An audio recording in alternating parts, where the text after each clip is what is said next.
தமிழக வெற்றிக் கழகம் வெகு மும்முரமாக தனது முதல் மாநாட்டுக்கு தயாராகி கொண்டிருந்த நேரம் அது. அப்போதுதான் புதிதாக கட்சி ஆரம்பித்திருந்த நடிகர் விஜயை கொள்கை என்ன, கோட்பாடு என கேட்டு அரசியல் கட்சிகளும் அன்பு ரசிகர்களும் நச்சரித்துக் கொண்டிருந்தனர். அதுவரை ரசிகர்களாக மட்டுமே இருந்து பழக்கப்பட்ட தன் கூட்டத்தை தொண்டர்களாக பண்படுத்த விஜய்க்கு ஒரு தேர்ந்த பேச்சாளர் தேவைப்பட்டார். தேடி அடையாளம் காணப்பட்ட அந்த பேச்சாளருக்கோ தலைமையிட்ட பணியை தலைமையில் ஏற்பதற்குள் இடியாக வந்து இறங்கியது ஒரு செய்தி. நெஞ்சு வலியில் படுத்துவிட்ட தந்தையை கவனிப்பதா இல்லை தலைவர் கொடுத்த பணியை முடிப்பதா என்று குழம்பி நின்றார் அவர். அரசியலில் அவர் கொண்ட ஆர்வத்தை அறிந்த தந்தையே தட்டி கொடுத்து மகனை அனுப்பி வைத்தார். கட்சி கொடுத்த கடமையை முடித்துவிட்டு திரும்பிய அந்த பேச்சாளர் அடுத்த சில நாட்களில் தந்தையை இழந்தார். குடும்ப இடரிலும் கட்சிக்காக அன்று அவர் செய்த செயல்தான் விஜயின் குட்புக்கில் இடம் பிடிக்க வைத்து இன்று எழும்பூரின் சட்டமன்ற தொகுதி உறுப்பினராக மாற்றியிருக்கிறது. அந்த பேச்சாளர் வேறு யாருமல்ல, டெலிவிஷன் வழியாக வீட்டுக்குள் நுழைந்து யூடியூப் வழியாக செல்போன் திரைகளை ஆக்கிரமித்த ராஜ்மோகன் தான் அவர். 2008-2009 ஆண்டுகளில் விஜய் தொலைக்காட்சியில் ஒரு புதுவிதமான நிகழ்ச்சி ஒளிபரப்பாகி வந்தது. தமிழ் பேச்சு எங்கள் மூச்சு என்கிற பெயரில் வெளியான அந்த நிகழ்ச்சிக்கு பிறகுதான் ஆடல் பாடல் இல்லாமல் கூட டெலிவிஷனில் ஹிட்டடிக்க முடியும் என்று உணர்ந்தது தமிழ் சமூகம். அந்த நிகழ்ச்சியின் வழியாக தனது கம்பீர தமிழ் உச்சரிப்பால் தமிழ்நாட்டின் வீடுகளுக்குள் நுழைந்த முக்கியமான போட்டியாளர்களில் ராஜ்மோகனும் ஒருவர். அந்த நிகழ்ச்சி கொடுத்த புகழ் வெளிச்சத்தில் ராஜ்மோகன் அடுத்தடுத்து பல உச்சங்களை தொடத் தொடங்கினார். யூடியூப் என்கிற மீடியம் அந்த காலகட்டத்தில் தான் மெல்ல மெல்ல வளர தொடங்கியது. வீடியோ கிரியேட்டர்ஸ் என்கிற வார்த்தை வெகுஜன புழக்கத்திற்குள் வருவதற்கு முன்னதாகவே மெட்ராஸ் சென்ட்ரல், ஸ்மைல் சேட்டை ஆகிய யூடியூப் சேனல்கள் மூலமாக அடுத்த இன்னிங்ஸை தொடங்கியிருந்தார் ராஜ்மோகன். தமிழால் வளர்ந்தவர்கள் என்றுமே அறம் பேச தவறியது இல்லை. அந்த வகையில் ராஜ்மோகனும் தனக்கு கிடைத்த புகழ் வெளிச்சத்தை, அன்றைய சமூக அரசியல் அவல நிலைகளை மக்களுக்கு வெளிச்சம் போட்டு காண்பிக்க பயன்படுத்திக் கொண்டார். நீட் தேர்வால் மருத்துவம் பயிலும் வாய்ப்பு தட்டி பறிக்கப்பட்ட அனிதா, ஜல்லிக்கட்டுக்காக களமிறங்கிய மாணவர்கள், ஸ்டெர்லைட் போராட்டத்தில் பாதிக்கப்பட்ட மக்கள் என விளிம்பு நிலை மக்களின் குரலாக சமூக வலைத்தளங்களில் தொடர்ந்து அதிர்வலைகளை ஏற்படுத்திக் கொண்டிருந்தார் ராஜ்மோகன். அன்று நடிகராக மட்டுமே இருந்த விஜயும் இந்த சம்பவங்களில் எல்லாம் பாதிக்கப்பட்ட மக்களின் பக்கம் நின்றிருந்தார்.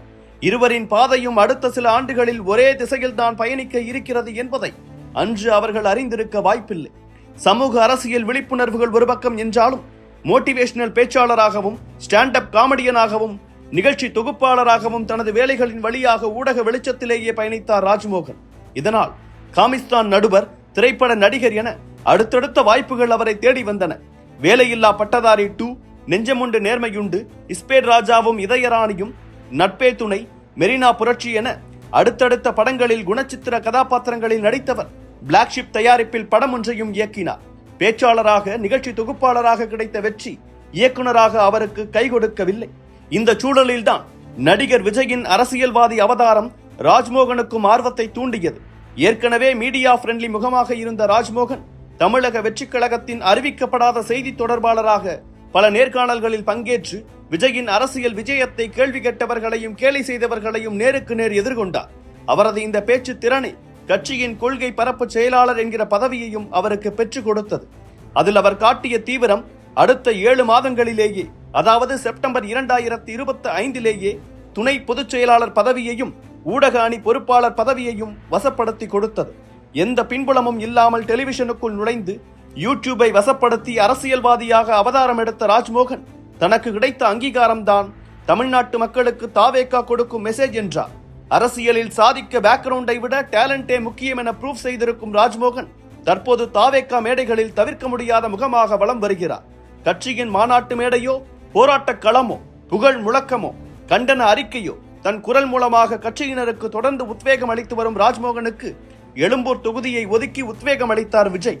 திமுகவின் கோட்டையாக பார்க்கப்பட்ட எழும்பூரில் களம் கண்ட ராஜ்மோகனுக்கு அந்த களம் ஒன்றும் எளிதாக இல்லை.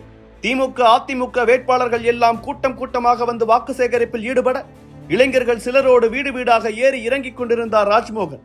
பெரிய பட்டாளங்களோ, அமைச்சர்கள் படையோ இல்லாமல் சாமானியர்களின் துணையே அவரது பரப்புரையின் துணையாக இருந்தது. ஆனாலும் விஜய் என்னும் மந்திர சொல் தன்னை வெற்றி பெற வைக்கும் என நம்பினார் ராஜ்மோகன். உழைத்தார். இதோ எழும்பூர் சட்டமன்ற உறுப்பினராகிவிட்டார். பேச்சாளர், ஸ்டாண்ட் அப் காமெடியன், நிகழ்ச்சி தொகுப்பாளர், நடிகர், இயக்குனர், அரசியல்வாதி என கடந்த 15 ஆண்டுகளில் பல அவதாரங்களை எடுத்த ராஜ்மோகன் அடுத்ததாக எம்எல்ஏ எனும் புதிய அவதாரத்தில் சட்டசபைக்குள் நுழைகிறார். எழும்பூர் மக்கள் அவரை ஜனநாயகத்தை காக்க வழி அனுப்பி வைக்கிறார்கள்.